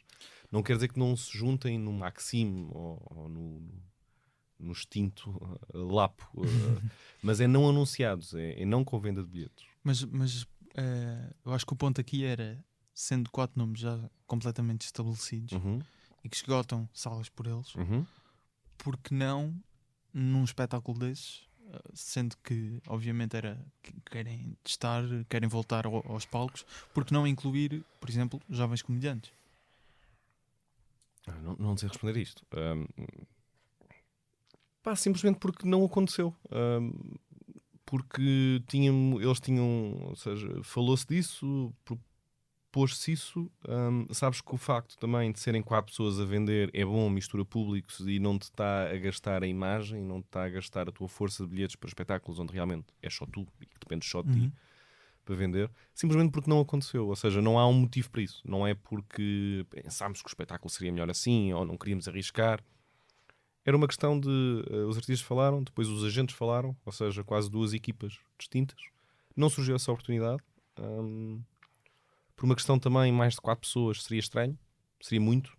Porque o espetáculo já tinha 1h20, não é? Ser mais em termos de Covid, ninguém sabia como é que as pessoas se iam por causa de Covid. Vão estar aqui 1h30 dentro de uma sala gigante, com máscaras. Eu, por exemplo, eu estou sempre a fazer aquela figura triste de estar a afastar a máscara, porque passo muito mal com aquilo. Ou seja, eu não sei se seria o público, já fui, mas se não trabalhasse nisso, não sei se ia para um espetáculo com a máscara. Embora eu quero muito que as pessoas vão.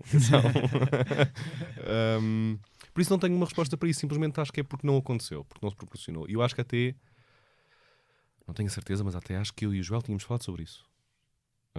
Em casa dele, inclusive. Até acho isso. Simplesmente não aconteceu. Ou seja, não há aqui aquela coisa mas consideras que é importante, obviamente, sendo 4 humoristas que se calhar por si até conseguiam vender a sala, sim. não é? Ter um que não tenha isso, acho muito importante. E também acho que o fazemos em variedíssimas outras coisas. Ou seja, embora não acho que faça em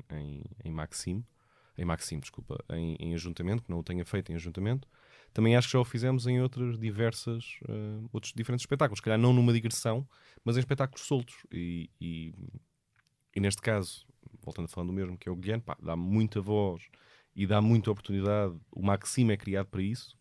exatamente como uma plataforma para quem está a começar, para quem quer ganhar público, para quem quer testar. O Maxime é criado exatamente por isso. E o Maxime, há futuro nessa... Há um regresso previsto? Sim. Sim. Não vejo, ou seja, temos muito tempo investido ali.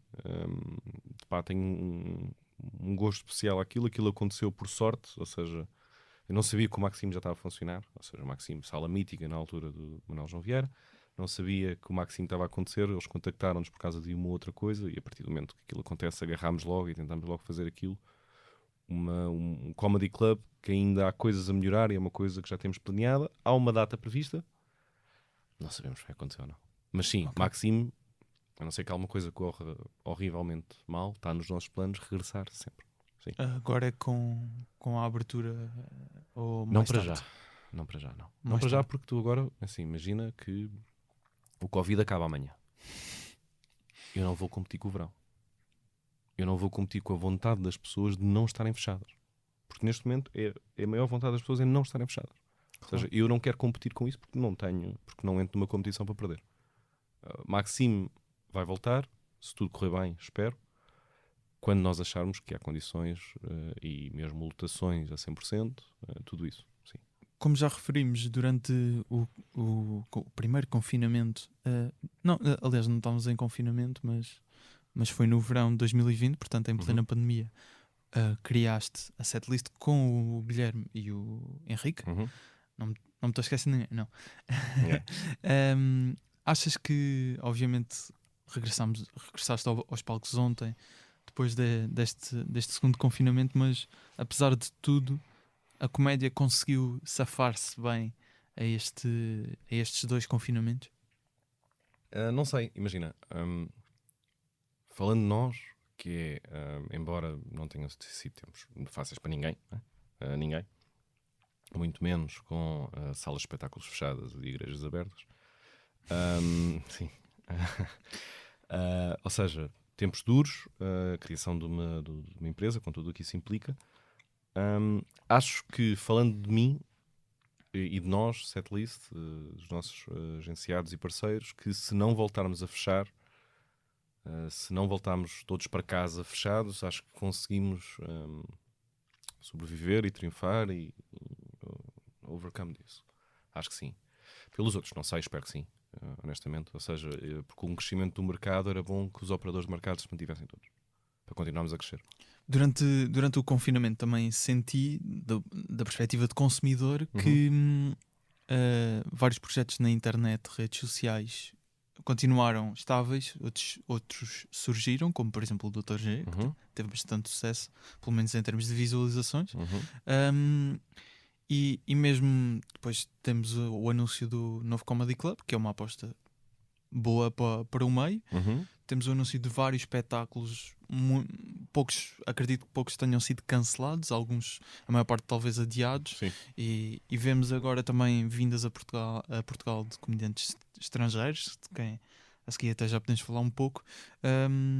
Apesar de tudo, parece-me que a comédia está a responder bem àquilo que foi o confinamento, por isso é que pergunto isto. Repara, está a crescer bem também porque quem faz esses conteúdos, seja nós, todos os outros, também já está nisto há algum tempo.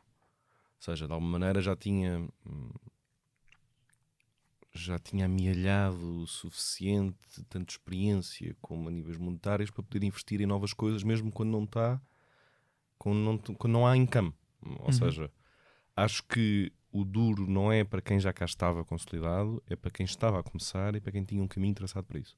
Acho que esses sim, que se calhar alguns até perderam um emprego que lhes permitia estar a investir nisto, ou que tinham já despedido para investir tudo nisto. Acho que esses sim é que são os maiores prejudicados disto. Nós também, mas felizmente nós, a Setlist, como todas as outras agências, de alguma maneira já tinham alguma coisa que lhes permitisse continuar. Sendo carreira, sendo nome, sendo várias coisas. Acho que para quem está a começar ou para quem já estava ali a meio gás, é muito pior. E relativamente ao espetáculo de ontem, de Banana Papaya, não tenho uma pergunta muito melhor do que como é que foi. Sentiste que o público estava com vontade de voltar? Sim, eu acho que quando atingirmos imunidade, seja isso quando for, ou quando sentirmos que é seguro ter uma vida mais normal do que estamos habituados nestes últimos meses, acho que vai haver uma fome e uma procura gigante para espetáculos. Gigante. Acho que vai haver um boom nesse sentido. Onde é essa que, obviamente, como negócio, queremos apanhar. Uhum. Acho que numa primeira fase vão ser espetáculos controlados ao vivo. Ao ar livre. Uhum. Algo que nós contamos ter uma palavra a dizer sobre isso. Ok. Sim. Enquanto setlist. Enquanto setlist. Uma coprodução com outra agência. E depois numa fase onde, sim senhor, os internados estão quando não existir Covid, entre aspas, ou seja, não estou a falar do período de recuperação, mas quando isto já não for um problema que é hoje em dia, acho que aí vai ser um boom gigante de todos os espetáculos. E acho que mesmo para quem está a começar, quem quer ir a um bar, beber uma cerveja, pagar um bilhete de 5, 10 euros e ver uma coisa, acho que vai crescer muito. Mas sentes que durante esta fase, enquanto ainda vamos estar obviamente com restrições, parte do público continua ainda interessada em querer ir ver? Sim, nós do nosso lado, todos os espetáculos que fizemos correram bem as vendas. Desde o Ajuntamento, a Maria Matos, a Banana, a Insulto, tudo isso, ou seja, correu como queríamos. Salas até agora, tudo esgotado, sendo que o tudo esgotado é meia lotação. Claro. Não esquecer isso. Por isso sim, acho que até agora tem corrido bem, porque as pessoas também estão fartas de estar em casa. As pessoas estão fartas de estar em casa. E depois, por muitas soluções que tu dês de espetáculos online ou alguma coisa, não, é diferente, não tem comparação, e qualquer pessoa que veja espetáculos e que goste de assistir, seja o que for, sente isso. Falaste do espetáculo no Maria Matos, de que já falámos há pouco, mas reparei que vocês colocaram algumas fotos, em várias sessões tiveram um convidado nos bastidores. Sim. Ricardo Aruz Pereira, portanto aproveite e pergunte. É uma rubrica aqui habitual do podcast, que é: como é que conheceste? Como é que conheceste o Ricardo Aruz Pereira? Eu até conheci o Ricardo Aruz Pereira no antigo Lisboa Comedy Club. Ele enquanto espectador, certo? Ele enquanto espectador, sim.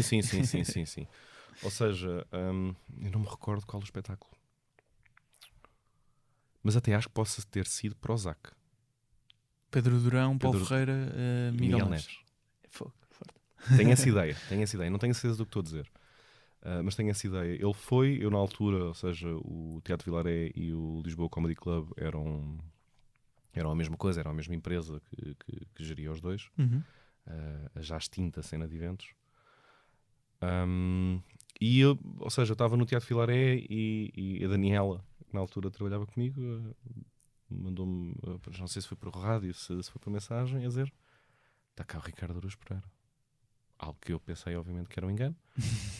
Ele foi, depois não falámos, porque obviamente não vou fazer aquele papel absurdo de estar a chatear alguém quando, notoriamente, principalmente, ele não quer ser incomodado e quer ser tratado exatamente como uma pessoa normal, porque é. E depois uma outra coisa, fui lá ver outro evento e depois ficámos a falar um bocado. Entretanto, não sou amigo do Ricardo Aruz Pereira, estive com ele em algumas situações. Maria Matos, privei com ele nos encontros que o meio nos proporciona. E acho que é assim a minha história de como é que eu conheci o Ricardo Aruz Pereira. Mas então acredito obviamente que hajam relações entre os comediantes também que tiveram a atuar no Maria Matos, por isso é que obviamente ele se calhar esteve lá, mas de alguma forma sentiste Ricardo interessado em quem sabe voltar. Sim, aliás, ele até foi lá por até foi a Maria Matos nas sessões, até por causa do uma foi porque foi o Guilherme Fonseca atuar e outra foi porque foi o Henrique falou com ele. Eles sim têm uma relação mais próxima do que eu tenho. E foi lá assistir e vê-se que ele gosta mesmo de ver e que admira quem sobe a palco. Obviamente que isso foi um dos temas, não é? Porque eu não posso deixar de perguntar a um dos maiores humoristas Quando é que voltas a fazer isto? Não, é quando é que. Ou seja, porque eu ali não teria a fazer o meu trabalho se não tentasse fazer alguma coisa com ele. Claro. Ou seja, no Maxime, já o tínhamos convidado para o Maxime antes, algo que ele, pronto, o pânico dele, pá, que eu nunca percebi, que eu não e disse isso, e falámos ainda algumas vezes sobre isso, que é, não consigo perceber, ainda por cima uma sala controlada, poucas pessoas, não é nada por aí além, mas pronto, ele realmente ele tem pânico daquilo, como muitos têm, ele ainda, mas acredito que é uma questão de tempo, honestamente. Achas que é uma questão de tempo? Assim, Então, eu volto a dizer, eu não... Alguns sinais que notaste? Não é isto, não é uma mensagem subliminar. Não é nada disso. Ou seja, eu já falei com ele, parece-me uma excelente pessoa, temos ótimas conversas de meio, de comédia e de histórias, ele tem histórias fantásticas.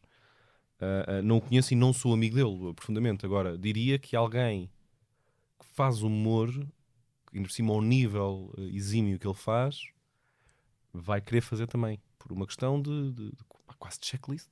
Uhum. Não é que ele tenha alguma coisa a provar, porque obviamente não tem, mas acho que é uma questão de tempo até ele ir. Vamos ver. Agora, isto não é uma informação que eu tenho aqui, é a minha opinião. Claro. Tenho informação também, já que estávamos a falar de fazer stand-up. Uhum. Podes confirmar ou não, mas que chegaste a fazer stand-up no Vilaré. Boa. Assim cheguei. Não estavas à espera desta? Não estava. Assim cheguei. E gosto muito que o tenha feito. Por uma razão.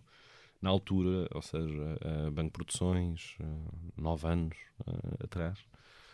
É sempre atrás. O Paulo disse-me que, ou seja, já estávamos numa de ok, vou ser produtor, vou ser um operador de mercado, gosto muito disto, gosto muito do meio, da adrenalina que isto dava.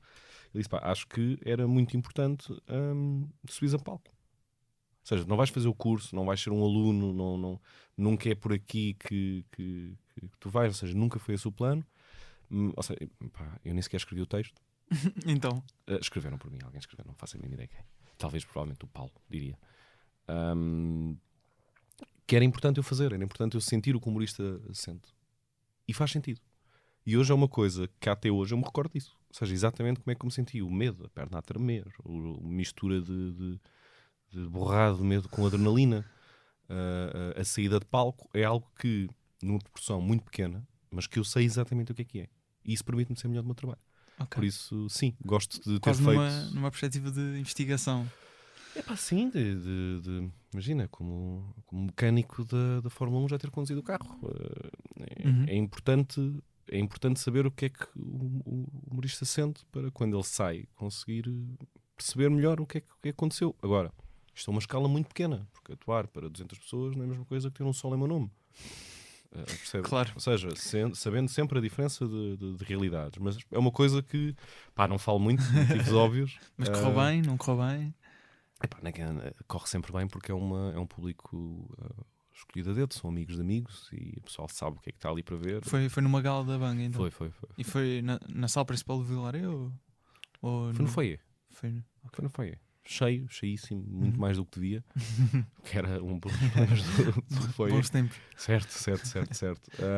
Mas sim, correu bem, claro que correu, é impossível correr mal ali. E não ficou nenhuma vontade de voltar? Zero. Nunca. Nunca à frente da cortina. Mesmo aqui, mesmo isto. Só isto aqui já me... Não, imagina, se não te conhecesse, se nunca tivéssemos privado, estava aqui em pânico. E estás meio em pânico? Não, estou brincando. Não, porque lá está, porque já falámos antes mas é desconfortável, mesmo preliminares, ou seja, quando vamos para preliminares não era suposto eu aparecer.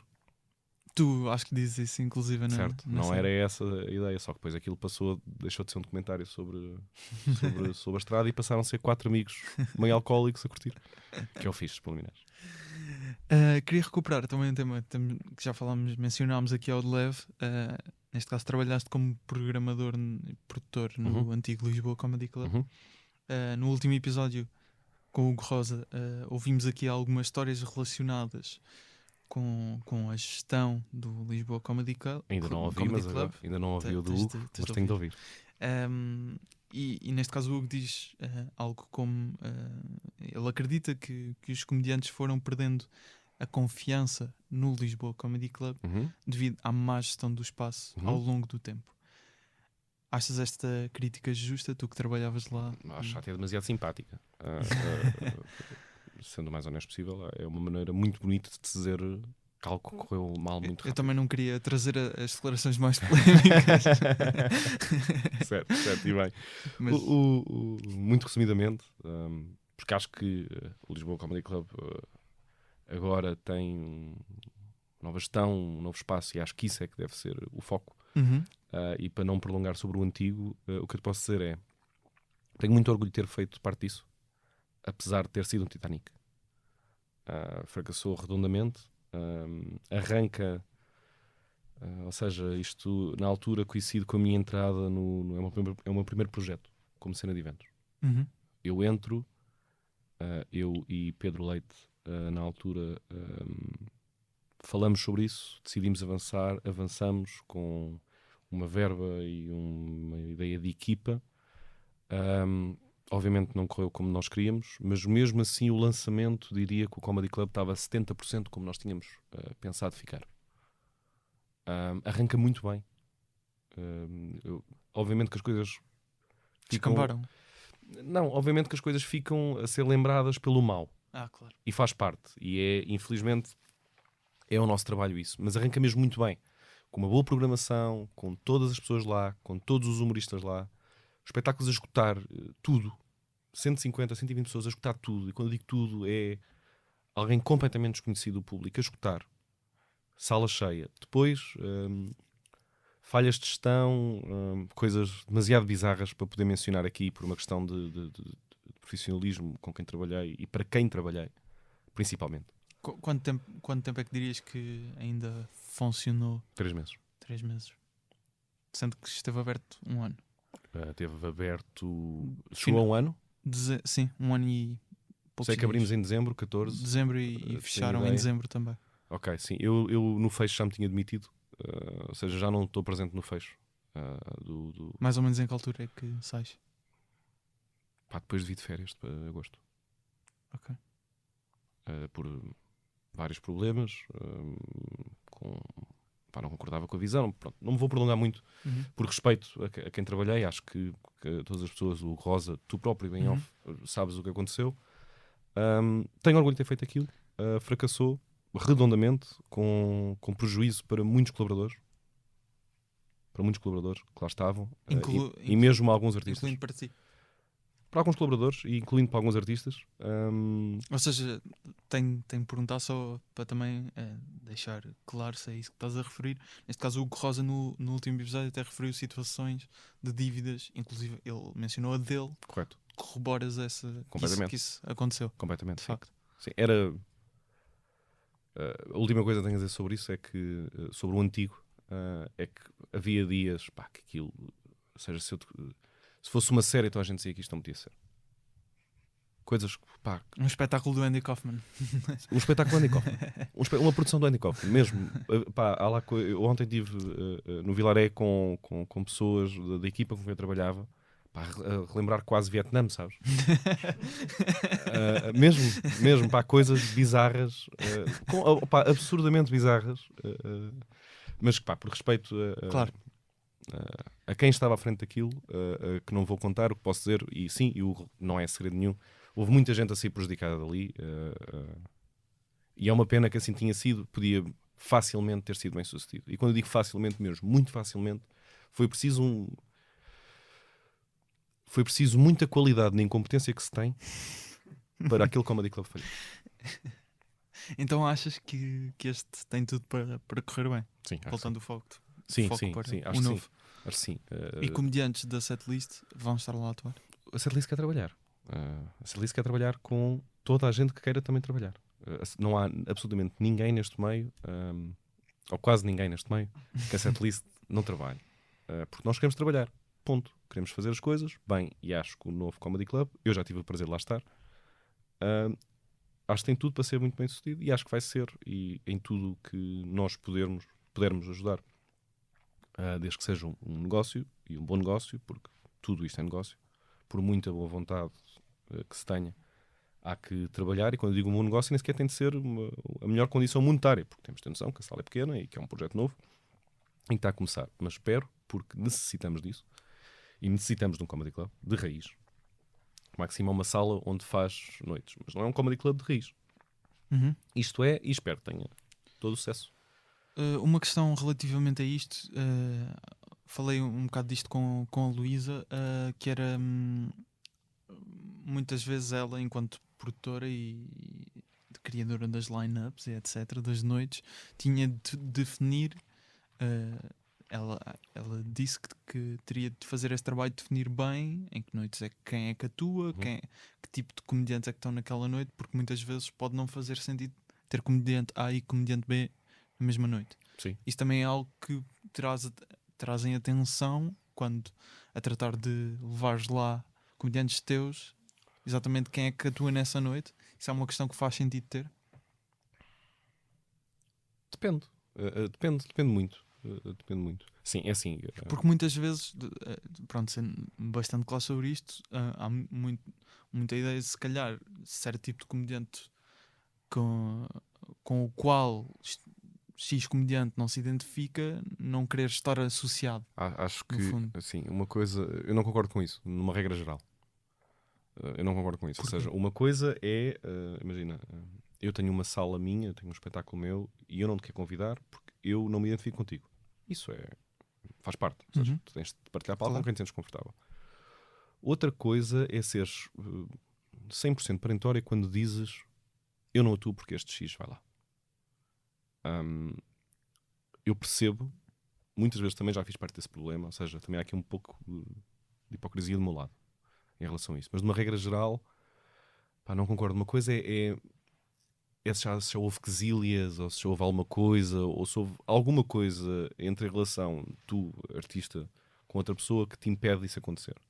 Agora, só porque não gosta da comédia daquela pessoa, se o público gosta, tu também tens o direito, atenção, também tens o direito de dizer não atuo, seja com quem for. É a tua cara, não quer estar associado. Numa regra geral, com alguma hipocrisia, da minha parte, não concordo com isso. Relativamente a essa hipocrisia, tenho que te perguntar isso é uma situação ou situações que aconteceram e que entretanto deixaste de... Sim, às vezes é só mesmo de uma questão de gestão da carreira de quem sobe a palco, de não querer ter uma cara... Mas já foi há bastante tempo ou é algo... Não, é indiferente. É completamente diferente. Acho que numa regra geral, não pode ser porque lá está, porque aí também faz parte do problema. Que é demasiado grupinhos. Tu tens 4 ou 5 humoristas que só se estão entre eles. Depois tens outros 3 ou 4 humoristas que só se estão entre eles. E sucessivamente. E concordas que este Comedy Club é bom para desfazer um bocado, se calhar, esse ambiente de grupos? Gostava que isso acontecesse. Tenho as minhas dúvidas. Ok. Porquê? Porque acho que isto tudo, no fundo, somos todos velhas da aldeia. Acho isso. Como assim? No fundo, ou seja, isto aqui, os corredores disto, são tudo muito falatório, muito isto e muito aquele fez isto e aquele fez aquilo, e já viste isto, e este. E acho que isso, para algumas pessoas, é impeditivo de simplesmente se... Toda a gente tem de ter opiniões, mas acho que tu tens de conseguir separar do... Ok, mas se o público quer, e se o público gosta, e se o público vê, não sou eu que vou interferir nisso. Isso muitas vezes também... Entre agentes e produtores, não só comediantes? Sim. Ok. Porque uma das questões que a Luísa deixou bem frisada é que isto não ia ser, obviamente, o Comedy Club de X produtor, iam tentar ter todas. Pelo que, e do meu lado é isso que vai acontecer. E pelo que a Luísa disse, todos os produtores foram chamados, foram numa fase ainda muito inicial, sim. Inicial, para perceber o projeto, etc. Portanto, sentiste também a abertura dos produtores para com o projeto? Ou achas que vai haver sempre quesílias? Só vou mesmo falar de mim e eu tenho toda a abertura do projeto. Eu não falo em nome de outras agências e de outras produtoras. É péssimo, não é? Estares a entrevistar alguém que... Não, por mim está ótimo. Mas espero que sim. Espero que eles realmente consigam isso e que o Lisboa Comedy Club seja um de vários comedy clubs de raiz feitos por isso. Espero que sim. Muito bem. Não tenho mais perguntas. Acho Tinha medo que ainda tivesse uma carta de surpresa qualquer. Algum podre ou alguma coisa. Entretanto, já estávamos de saída e lembrei-me de que faltou perguntar sobre Daniel Sloss, que vem a Portugal este ano, agosto, setembro, datas já esgotadas, todas, certo? Estou na dúvida se falta a última das últimas. Se faltar, é muito pouco. Portanto, se houver bilhetes rápido, apressem-se. Vai atuar no Tivoli, segunda vez que vem a Portugal. E é o primeiro comediante internacional em que a setlist aposta. Certo. Provavelmente mais, talvez. Vamos ver. Vamos ver. Mas sobre Daniel Sloss, ainda tens a expectativa de que aconteça nas datas Sim. que estão previstas? Eu gostava muito que acontecesse como temos previsto, que é 100% da lotação da sala. Temos tudo preparado para não ser possível, ou seja, temos todo um plano de contingência já falado com a Comic Soul e o próprio Teatro Tivoli. Esperemos que isto nos permita, por uma questão, é melhor para o espetáculo. Ou seja, como está planeado agora e os bilhetes foram vendidos tendo isso em conta, assumindo que a lotação da sala seria 100%. 100% da lotação. Onde, em caso não seja possível, passa para 50% com a dividida da sessão por dia. Daí todas as sessões que abrimos nunca foram no dia, exatamente para manter este plano. Vamos ver. O Sloss foi uma ótima surpresa. Não estavam à espera de tanto sucesso? Não. Disto não. Não esta quantidade e não ao ritmo que foi, principalmente. Estamos a falar de vender 2 Tivolis num dia. Foi algo que não estávamos à espera. Foi uma também da Tivoli, 1000 e tal pessoas, 1200. Ok. Vamos dizer por aí. De bilhetes vendidos, sim, 1200, por aí. É uma das armas do Henrique, todas as relações que contém com agências internacionais. Achámos que era uma boa oportunidade. O Henrique também trabalha com a Comic Soul. Com a Comic Soul, certo. Exatamente. Achámos que era uma boa oportunidade e os resultados falam por si. Ficámos muito surpreendidos e muito felizes. Esperemos que seja o primeiro de vários. E é isto. Basicamente, ficámos mesmo muito contentes. Ficámos muito contentes do Sloss. Eu, curiosamente, tinha assistido e tinha falado com ele da primeira vez que ele cá veio. No Nós Alive. Também estive lá a assistir. Sim, curiosamente. Sim. Estava pouca gente, também não era um horário assim muito fixe. Estavam bandas a tocar. Estava pouca gente? Acho que sim, não estava muita gente. Não me recordo. Ou seja, odeio ser este gajo, mas eu vi de backstage. Odeio ser este presunçoso que diz isto. Tá bem. Mas eu, como vi ali de lado, não me lembro se estava... Da memória que eu tenho, não estava muita gente. Eu por acaso diria que estava. Que estava muito composto. Mas lá está. Olha, então, se calhar posso estar a diria que tu que estavas na plateia deves ter uma melhor memória do que eu, e que já era tarde. Eu acho que não vi a atuação toda. Eu acho que cheguei porque vinha de um concerto qualquer, mas... Não... É possível, foi alguém que esteve lá. Nunca não esperaria, não é? Passado alguns anos, 4. 3, 4, por aí. 3, 4 por aí. Estar a trazê-lo, é ótimo, foi algo... Mas ele mostrou-se bastante receptivo a vir a Portugal, claro que sim. Aberto claro que a sim, isso, como qualquer outro comediante internacional que se vir cá condições, vem em Portugal. É um mercado muito, muito apetecível, como qualquer outro. Não é por sermos especiais, não é por sermos menos especiais, é porque lá fora há um grau de profissionalismo a todos os níveis que não existe, e as pessoas querem trabalhar e querem fazer espetáculos para mais pessoas, para melhores espetáculos, e isso é o que conta, no final conta. Ok. Por isso sim, estamos muito contentes com o Sloss, muito ansiosos que chegue, e vamos ver, esperemos, se calhar até lá podemos anunciar mais um internacional. Vamos ver. Ok, interessante. Ainda bem que voltámos para gravar, e eu estou muito ansioso pelo episódio do Sloss no Humor à Primeira Vista. Ok. Vamos ver se acontece, quem sabe. Nuno, muito obrigado. Agora sim. Obrigado. Muito obrigado. E para terminar, lá está, ouvimos mais um excerto de uma atuação do Andy Kaufman.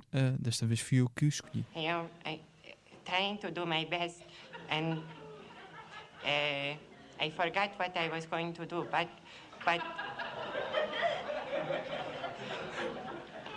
I promise that it's nothing I can do, but promise I will not be here again. What is so funny about that? I don't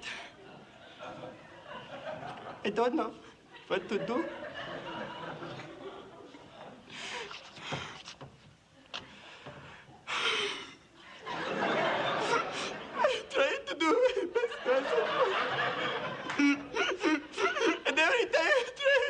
you love. All I want to do is have good time. But you love me everything. I don't do my thing. And you are not